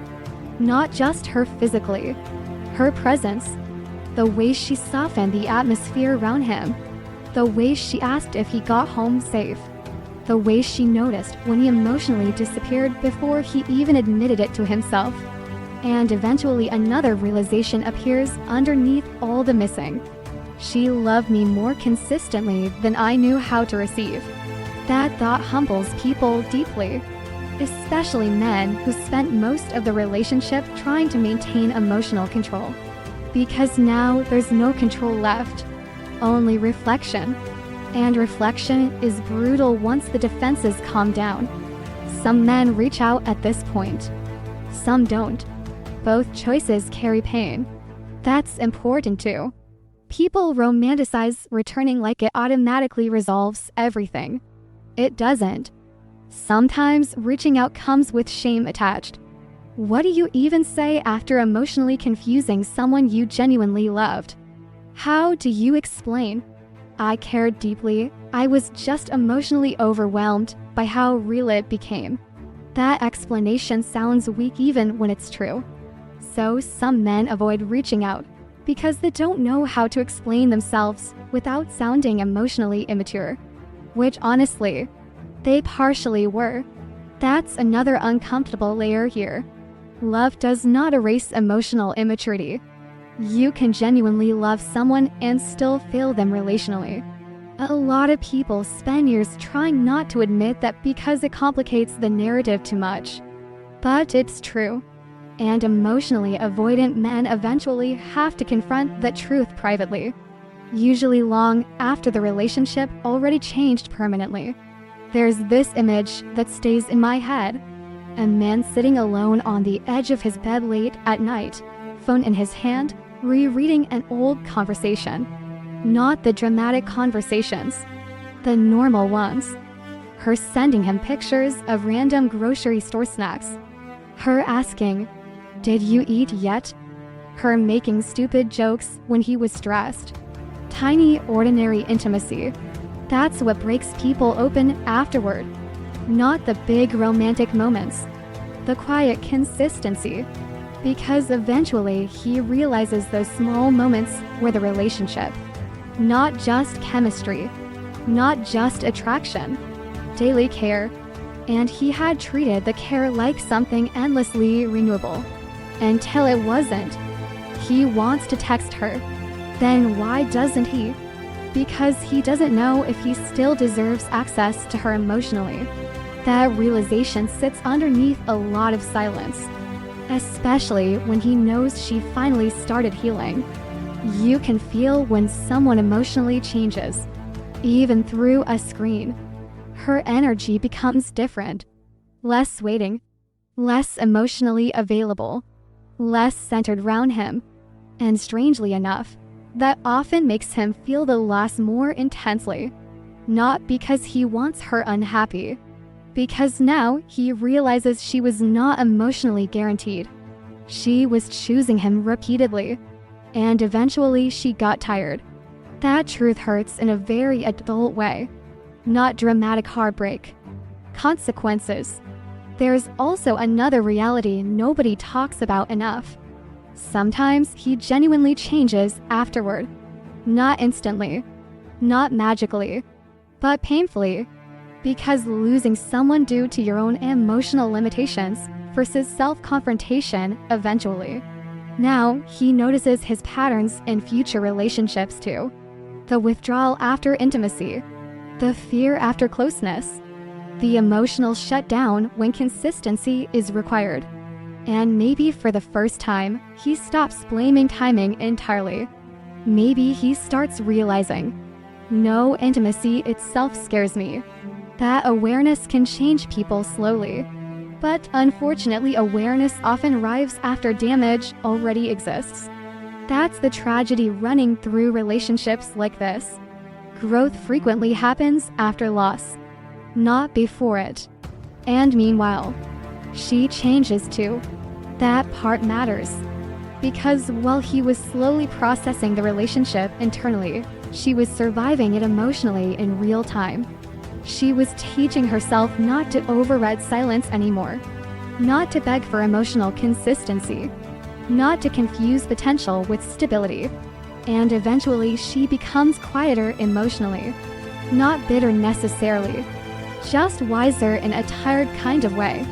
That change can feel devastating to witness later, because he remembers how emotionally open she used to be with him.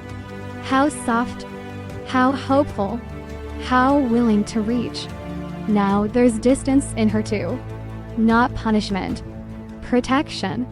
And sometimes when avoidant men finally return emotionally, they discover they are no longer returning to the same version of her they left.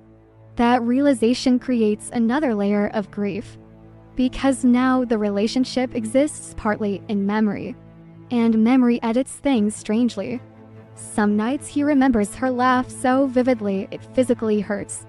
Other nights he remembers the exhaustion in her voice near the end and feels sick with guilt. Both memories are true. That's what makes emotionally unfinished relationships linger for years sometimes. There's love inside them, regret inside them, tenderness, fear, immaturity, longing. Nothing resolves cleanly enough for the nervous system to fully categorize the experience and move on neatly. So pieces remain. A phrase, a smell, a city street, a random song at 11 p.m. And somewhere inside him lives the quiet knowledge that he met someone who genuinely tried to love him while he was still fighting intimacy itself internally.